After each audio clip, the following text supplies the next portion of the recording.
dans une galaxie lointaine, très lointaine.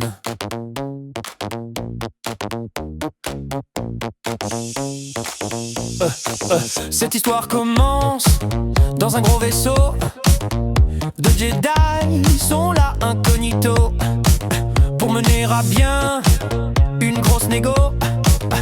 Avant que l'entrevue ne commence, un seigneur Sith en hologramme s'avance. Les deux héros vont être dénoncés et des droïdes vont les attaquer. Équipés de leurs sabres laser, les deux Jedi, les droïdes démembrèrent. Dépassés par le nombre d'ennemis, dans la cale d'un vaisseau, ils se sont enfuis. Sur la planète Naboo, ils vont se poser et voir que les droïdes ont en secret réuni une très grande armée pour attaquer la planète et la contrôler. Les deux Jedi vont alors rencontrer un curieux autochtone qui va les cacher. Jar Jar va alors les emmener dans sa ville natale qui sous l'eau est cachée. Avec le chef Boss Nass, ils vont négocier un moyen de transport pour s'échapper. Mais ce dernier est très entêté. Alors son cerveau, ils vont manipuler. Jar Jar n'étant pas très apprécié. Avec les deux Jedi, il va s'en aller. Puis une fois la surface retrouvée, dans un nouveau conflit, ils vont tomber. Le palais royal est attaqué. La reine Amidala s'est retranchée. Nos trois héros vont alors l'aider. À bord du vaisseau royal, la planète Naboo, ils vont quitter.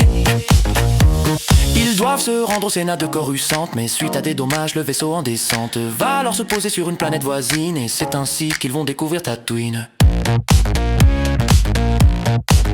En allant faire le tour du marché, un enfant nos Jedi vont alors rencontrer. Il connaît la mécanique et les moteurs. Son petit nom c'est Anakin Skywalker. Le jeune homme est un esclave bon à tout, mais son destin appartient à Wattu. En ressentant quelque chose de particulier, avec son maître les Jedi vont parier pour pouvoir rendre à l'enfant sa liberté. Après quoi ils vont l'emmener pour qu'à être un Jedi, il puisse être formé.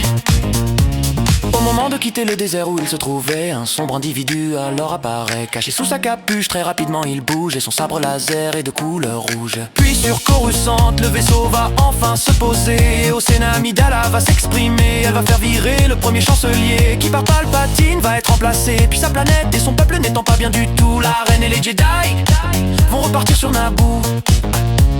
Leur plan de base n'était pas si mal, faire diversion et détruire le vaisseau amiral. Alors que les pilotes de chasse sont fin prêts, voilà nouveau Dark Maul qui réapparaît.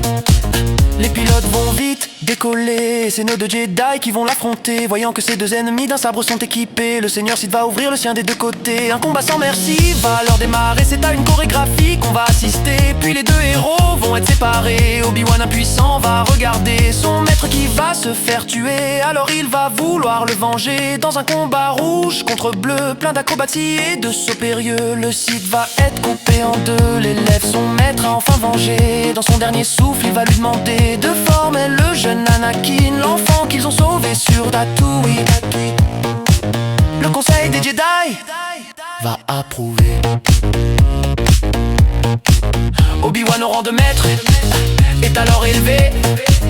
Mais ce seigneur Sith vaincu laisse comprendre qu'un ancien mal est revenu. Et même si la reine a sauvé sa planète, une menace fantôme plane sur leur tête.